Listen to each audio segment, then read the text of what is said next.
Mes attentes seront orientées par rapport à la vision globale des besoins spécifiques de notre région, par rapport à sa positionnement en termes vraiment de la diversité socio-économique, mais également de sa diversité sociopolitique. Je pense que nous, ce que nous attendons de mieux, c'est qu'on puisse avoir vraiment un terrain politique plus apaisé, stabilisé, avec vraiment des projections positives qui pouvant vraiment décoller les projets socio-éducatifs de la région. Donc, je peux dire que grâce à la politique, pratiquement nous, tous nos projets et programmes sont à l'arrêt. Donc, à l'issue de ce dialogue, nous comptons vraiment espérer que tous ces projets-là seront vraiment redémarrés et que nous allons donner une nouvelle ère vraiment de développement économique dans la région de Matam. Mais également, c'est l'occasion quand même de faire appel quand même à une orientation beaucoup plus apaisée, surtout en termes vraiment de cohabitation avec les acteurs politiques. La politique, elle est ce qu'elle est. C'est des visions, c'est des stratégies, c'est des orientations. Pour moi, ces orientations doivent se faire dans la plus grande pacification. C'est-à-dire, on ne doit pas faire la politique pour tout simplement se chamailler. Vous avez des idées, vous avez une vision que vous devriez défendre, mais c'est limité à les défendre, mais de ne pas aller jusqu'à pouvoir vraiment créer de la haine autour d'une seule communauté. Par exemple, aujourd'hui, on est tous des Sénégalais.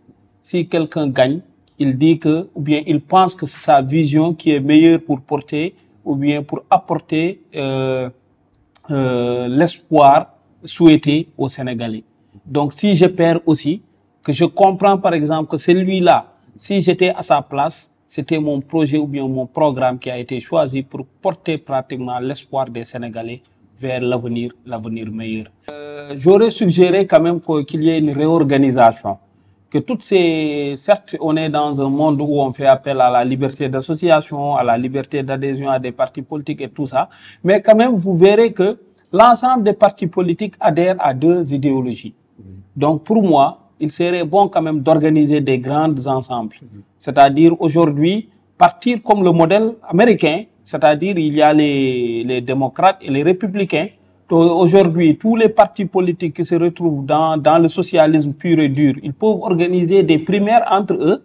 Tu as ton parti, mais vous organisez des primaires. À partir de ces primaires-là, vous allez présenter un candidat socialiste. Et les libéraux également, à leur tour, de voir tous ces partis-là qui sont dans cette mouvance libérale, qu'ils puissent quand même, eux, à leur niveau aussi, identifier pratiquement, organiser des primaires comme aux États-Unis et essayer de présenter une candidature. Quand même, laisser les gens quand même s'exprimer parce que dans notre constitution, le droit à la liberté d'expression et à la liberté vraiment de la création d'une association ou bien d'un parti politique est garanti. Donc, c'est pas à nous de dire qu'on va pas le faire, mais quand même, il serait bon qu'on puisse vraiment réajuster ça. Je suis entrepreneur et en même temps consultant. Des réformes en profondeur sur le système politique sénégalais, notamment le bulletin unique pour faciliter la rapidité des votes, éviter les fraudes à grande échelle comme cela se passe dans le nord du Sénégal. Donc je pense que ces réformes vont aller crescendo et qu'à partir de 17 h, le maximum d'électeurs aura déjà voté. Et d'autant plus que nous voudrions également qu'il y ait des réformes sur les cartes d'électeurs. Il suffit d'enrôler les gens dès l'âge de la majorité pour que les choses puissent aller très vite, pour éviter les éternelles commissions de révision des listes électorales qui font l'objet de fraudes à grande échelle et de transfert d'électeurs. Donc c'est sur ce que j'insiste le plus. Et également, si on pouvait procéder à un découpage administratif de certaines communes, dont la plupart ne sont plus viables, notamment surtout dans la zone du Nord, afin de favoriser l'émergence de nouvelles communes et le regroupement de certains ensembles. Par rapport au parrainage également, nous voudrions que cela change, parce que les règles du parrainage sont déjà faussées d'avance.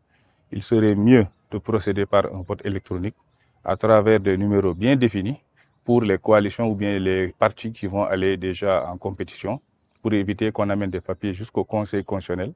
dont la véracité n'est pas avérée.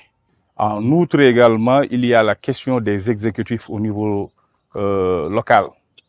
Par exemple, tous les pouvoirs sont détenus par les maires et les présidents de conseil de département, alors que les adjoints ne le sont que de nous. Hormis les signatures les pouvoirs que le maire ou bien le président du conseil décide de les déléguer, ils n'ont rien. Et souvent, les adjoints au maire sont dévalorisés. Donc, les bureaux des départements et des communes n'ont aucun sens et ne jouent aucun rôle. C'est pourquoi la démocratie, au niveau local, balance de gauche à droite au gré des vents, surtout des maires et des présidents de département.